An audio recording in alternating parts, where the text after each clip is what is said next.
Icône de la pop culture et super-héros de légende, il a fallu attendre 2002 pour voir au cinéma Spider-Man dans la saga incontournable mise en scène par Sam Raimi avec Tobey Maguire dans le rôle titre. Plus gros succès au box-office de l'année 2002 mais aussi de toutes les origin stories de super-héros confondus jusqu'à aujourd'hui, le premier opus est un succès commercial mais aussi critique. Un succès total qui aurait pu être compliqué voire impossible de surpasser pour une suite comme dans la plupart des autres sagas, et pourtant Sam Raimi place sa barre encore plus haut avec Spider-Man 2 qui est considéré comme l'un des meilleurs films du genre. Tout comme le metteur en scène, on retrouve un héros plus expérimenté, plus confiant, mais qui ne se repose pas sur ses acquis. Le film sonne vrai, et la réussite est plus que méritée. Tout roule pour Sony, la critique est bonne, le public suit, les caisses se remplissent, et une troisième suite est en chantier. Prévu pour 2017, le marinier fera face au tant attendu Venom, le symbiote extraterrestre. Et suite aux deux précédents volets de grande qualité, la hype était assez intense. Il faut dire que tout le monde attendait ce face-à-face de légende. Hélas, il a beau être le film qui a rapporté le plus d'argent de la trilogie avec ses 890 millions de dollars, d'un point de vue critique c'était l'épisode de trop, et une énorme déception pour les spectateurs. Mais pourquoi Spider-Man 3 a été un échec ? Sam Raimi y répond quelques années plus tard. C'est un film qui ne fonctionne pas très bien, j'ai essayé de le faire fonctionner, mais je ne croyais pas vraiment en tous les personnages. Lorsqu'un réalisateur n'aime pas une histoire, c'est mal de sa part de la mettre en scène alors que tant de gens l'apprécient. Je pense que vouloir monter la barre après Spider-Man 2 était la chose à faire, mais que cela nous a voués à l'échec. J'aurais dû rester aux personnages et à leurs relations au lieu d'essayer de surenchérir.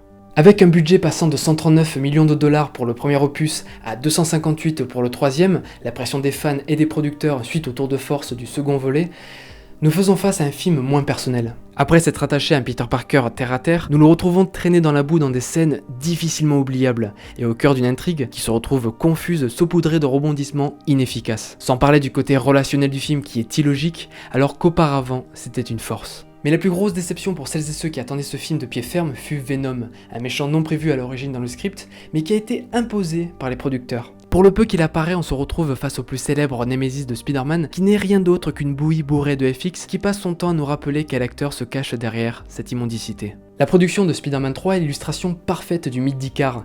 Sony a voulu en faire trop, en a demandé trop, et tout s'est emmêlé les pinceaux. Alors que ce qui nous a touchés dans Spider-Man 1 et 2, c'était leur simplicité et leur humanité. Pourtant, des échecs au cinéma, ça arrive et le film a tout de même même très bien remboursé son budget. Pour les producteurs, la poule aux œufs d'or de l'araignée était loin d'être enterrée, et malgré les critiques à leurs égards, ils relancent Sam Raimi et Tobey Maguire pour un quatrième opus. Qui les accepte ? Le film rentre donc en pré-production, l'équipe de Sam Raimi bosse sur des storyboards, sur un nouveau design du célèbre costume, mais aussi sur un semblant de scénario. Prévu initialement pour 2011, le teaser aurait fait face cette fois-ci aux vautours, Mysterio et aux lézards, tout en étant accompagné par Black Cat. Si aujourd'hui c'est l'ex-Batman Michael Keaton qui campe le rôle du vautour dans le récent reboot, à l'époque c'était John Malkovich qui a été approché pour ce rôle, et Sam Raimi, marqué par sa prestation aux auditions, aurait voulu engager Anna Thaoué pour jouer Black Cat. Mysterio quant à lui aurait été un personnage pathétique joué par Joseph Campbell, caméo ayant participé aux 3 longs métrages, et star d'Evil Dead, autre saga culte du réalisateur.